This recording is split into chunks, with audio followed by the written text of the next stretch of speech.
안녕하십니까. 금요일 아침 여수 MBC 뉴스투데이입니다. 제22대 국회의원 선거를 앞두고 여수 MBC가 후보자의 자질과 공약 등을 검증하고 비교하는 더불어민주당 경선 후보자 토론회를 이어가고 있습니다. 어제 두 번째 순서로 순천, 광양, 곡성, 구례갑 선거구에 출마한 손은모, 김문수 예비후보가 맞대결을 펼쳤습니다. 토론 내용 유민호 기자가 정리했습니다. 경선을 앞두고 공명선거 협약까지 체결한 손은모, 김문수 예비후보. 토론의 무대에 올라 상대를 향한 비방은 되도록 자제하는 가운데 현안과 공약으로 공방을 주고받았습니다. 선명성과 지역성을 각각 앞세워 포문을 연 두 후보. 지난 10년 동안 순천 시민들과 함께 고민하고 아픔과 슬픔을 같이 해왔습니다. 민생과 경제를 파탄시키고 국민의 삶을 고통에 빠뜨린 윤석열 검찰 독재 정권에 앞장서서 싸우겠습니다. 손 후보는 지역 현안을 파고들며 김 후보를 압박했고 당대표의 이야기를 반복했거나 또는 그 가지수도 좀 많지 않아 보이는데 순천에 관한 공약은 어떤 게 있습니까? 김 후보는 지자체장을 고발한 손 후보가 제대로 지역 발전을 이끌 수 있겠냐며 맞받았습니다. 손 후보께서 국회의원이 되면 지금 고소 고발까지 해놓은 상태라 그런 부분이 원활하게 되지 않지 않을까라는 걱정을 해서 말씀을 드린 겁니다. 순천시가 연양뜰에 조성하겠다고 밝힌 공공자원화 시설을 두고선 김 후보는 법적인 문제가 없다면 추진을, 손 후보는 전면 재검토를 촉구했습니다.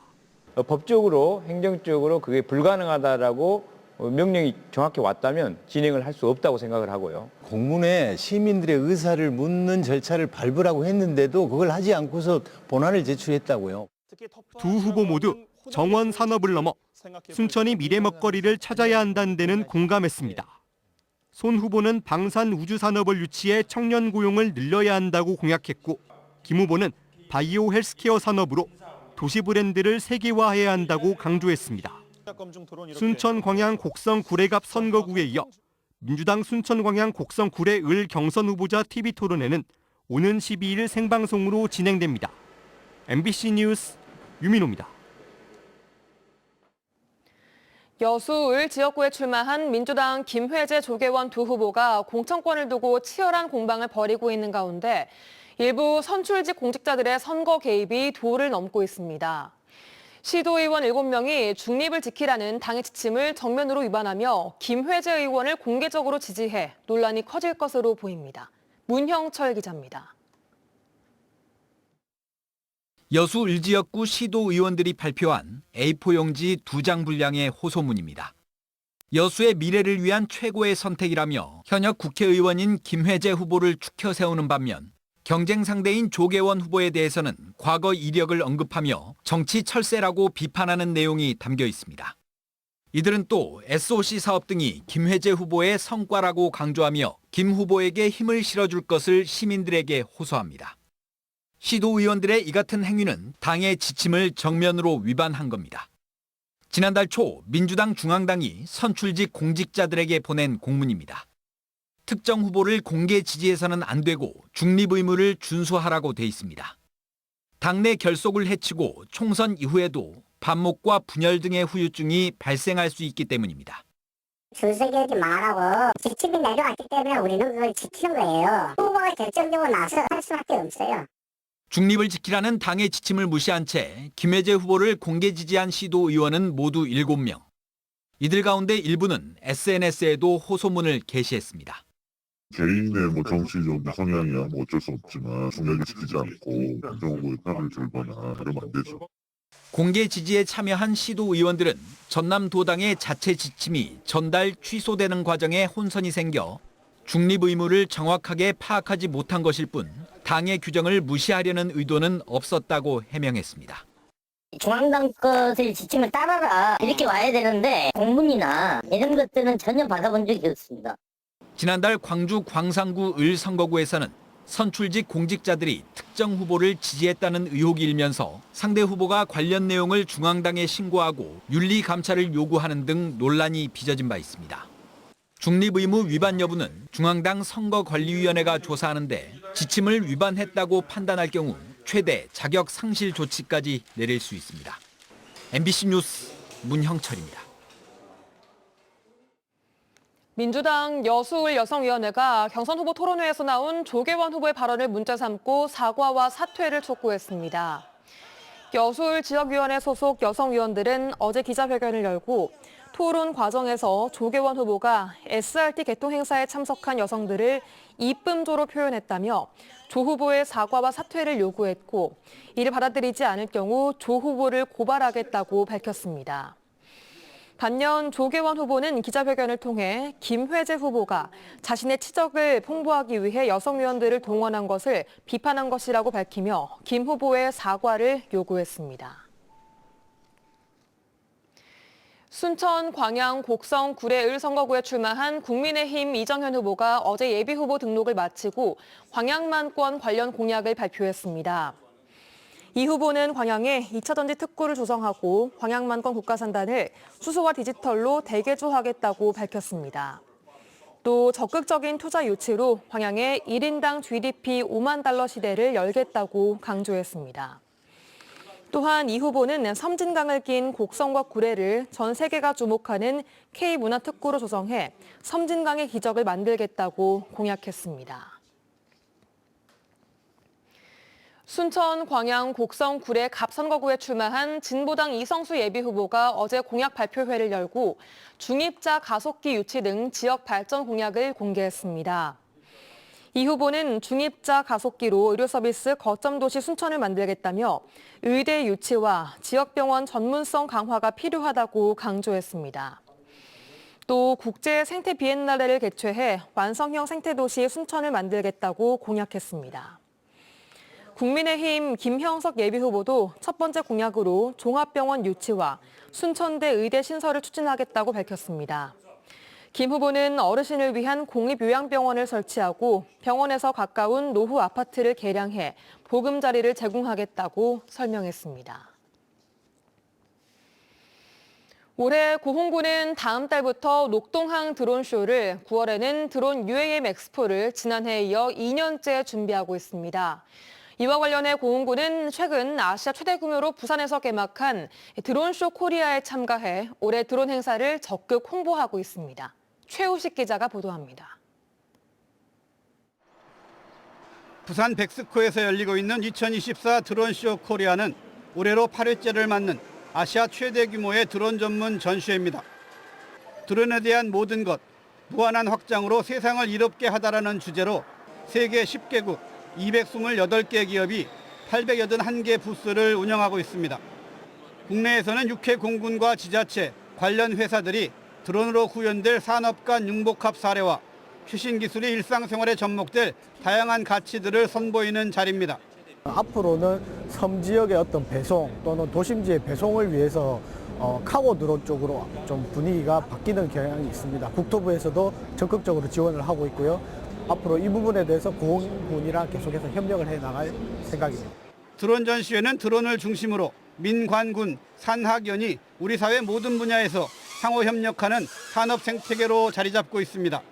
고흥군이 전국 각지에서 개최되는 여타 드론쇼와의 차별화에 깊이 고심하는 이유입니다.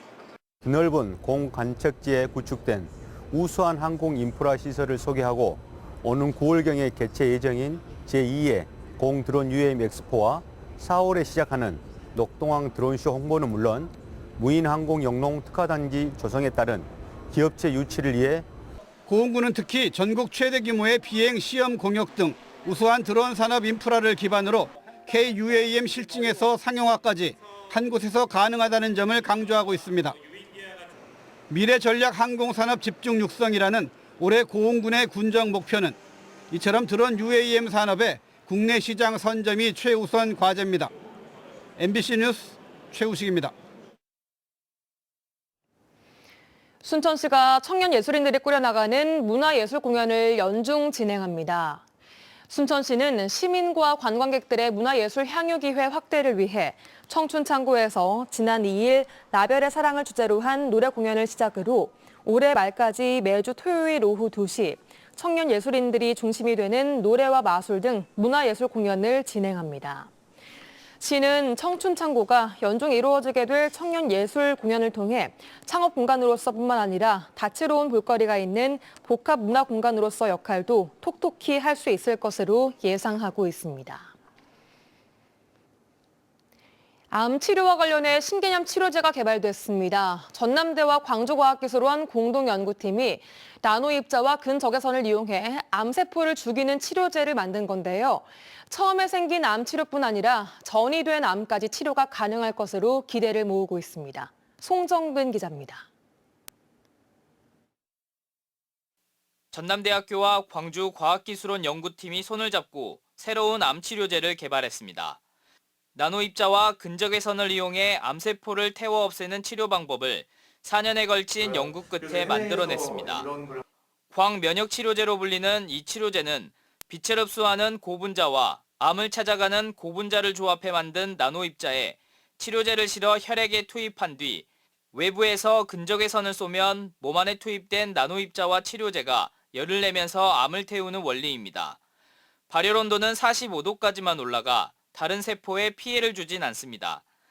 암세포를 특이적으로 이제 타겟할 수 있어서 다른 정상세포를 공격하는 이런 부작용을 줄이면서 그 재료 성질에 부합하는 광역질 특성을 통해 약물을 방출할 수 있는 이러한 능력이 연구진은 광면역치료제로 전이된 암까지 치료가 가능하다고 설명합니다. 암세포가 죽으면서 나오는 암 찌꺼기들이 주변에 있는 면역세포들을 자극해 처음에 생긴 암뿐만 아니라 전이된 암까지 치료가 가능하다는 겁니다. 이를 통해서 암을 죽이면서 이 입자에서 그 면역 활성을 촉진하는 그 케미컬도 같이 방출하게 돼서 주변에 있는 면역세포들을 같이 자극하게 돼서 치료 효과를 훨씬 높일 수가 있습니다. 동물 실험에서 유효성 평가가 끝난 광면역치료제는 특허 출원과 함께 국제학술지 온라인판에 실렸습니다. 치료제를 적절한 형태로 만드는 기술을 개발하고 식약처 인허가라는 어려운 과제를 넘어 암 환자들에게 도움이 되는 암 치료제로 시장에 나올 수 있을지 관심이 모아지고 있습니다. MBC 뉴스 송정근입니다. 목포 시내버스 노선이 전면 개편되면서 개선해야 할 문제점들이 확인되고 있는데요. 특히 시기외 노선의 경우 운영버스가 감축돼 배차 간격이 길어지면서 만차버스가 잦다 보니 학생들이 등굣길 버스를 타지 못하고 있습니다. 논란이 일고 있는 이 등굣길 버스를 안준호 기자가 직접 타봤습니다. 계약하면 이 사단이 날 줄 알았다. 버스 앞문에 매달려 가기도 한다. 목포시청 시민소통신문고에 올라온 버스 관련 민원입니다. 시청 게시판은 물론 목포 MBC에도 버스 개편에 따른 각종 불편 사항들의 제보가 잇따르고 있습니다.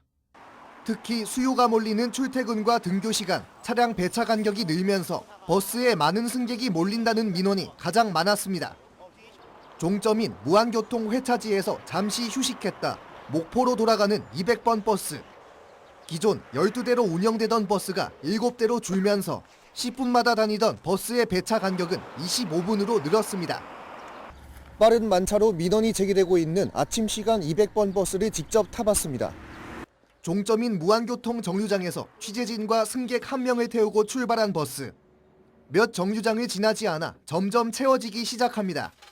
무안군청과 목포대학교 등 무안의 주요 정류장들을 거치면서 이미 목포로 진입하기 전부터 좌석이 얼마 남지 않았습니다.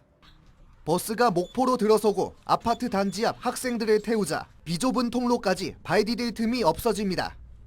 또 다른 아파트 단지 앞에서도 멈추지만 상황은 마찬가지. 만차인 버스에 학생들이 계속 올라타 보지만 결국 탑승을 포기하는 학생들도 나옵니다. 일부러 안 타는 친구들도 있고 저도 웬만하면 사람 꽉 차 있으면 안 타는데 지금 늦을 것 같아가지고. 지금은 25분 배차를 하기 때문에 그 사람들이 우측에 타려고 하거든요. 근데 그 뒤차도 못 타요. 그 뒤차도 사람이 많이 타기 때문에. 목포시도 해당 민원을 인지하고 있습니다. 당초 10분 배차에서 25분 배차로 길어지면서 불편이 예상되지만 무안군의 분담금 문제로 인해 버스 증차가 어려운 실정입니다. 목포시는 운송업체와 협의를 통해 집중 배차 등 배차 간격을 줄이는 방법으로 등굣길 학생들의 불편을 최소화하겠다고 밝혔습니다. MBC 뉴스 안준호입니다. 행안부 2차관이 어제 지역의 비상진료 체계를 점검하기 위해 순천을 방문했습니다. 이한경 행정안전부 2차관은 어제 순천의료원을 방문해 의사들의 집단행동에 따른 전남도와 의료원의 비상진료 체계를 점검하고 지역 내에서 의료 공백이 발생하지 않도록 최선의 역할을 다해줄 것을 당부했습니다. 순천의료원은 현재 131명의 의료진과 감염 격리병동 음압 12병상을 포함한 278병상을 갖추고 매주 월요일부터 금요일까지 2시간 연장 비상진료를 수행하면서 지역 공공보건의료 서비스에 공백이 발생하지 않도록 대응하고 있습니다.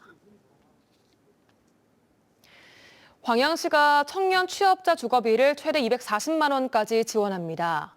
광양시는 오는 11일부터 22일까지 모집을 통해 주택 전월세에 거주하는 청년 53명에게 월 20만 원씩 최대 1년간 주거비를 지원합니다. 지원 대상은 광양에 주소를 둔 18세 이상 45세 이하 무주택 청년으로 전세 대출금이 5천만 원 이상이거나 월세가 60만 원 이하 주택에 거주해야 합니다. 고흥군이 어제 일본 현지에서 고흥 김 2천만 장 수출 협약을 체결했습니다. 고흥영민 고흥군수를 단장으로 하는 농수산물 일본 시장 수출 개척단은 어제 일본 도쿄에서 고흥군 수협 현지 유통회사 간의 3자 간 협약을 체결하고 앞으로 2년간 고흥 김 2천만 장을 수출하기로 했다고 밝혔습니다.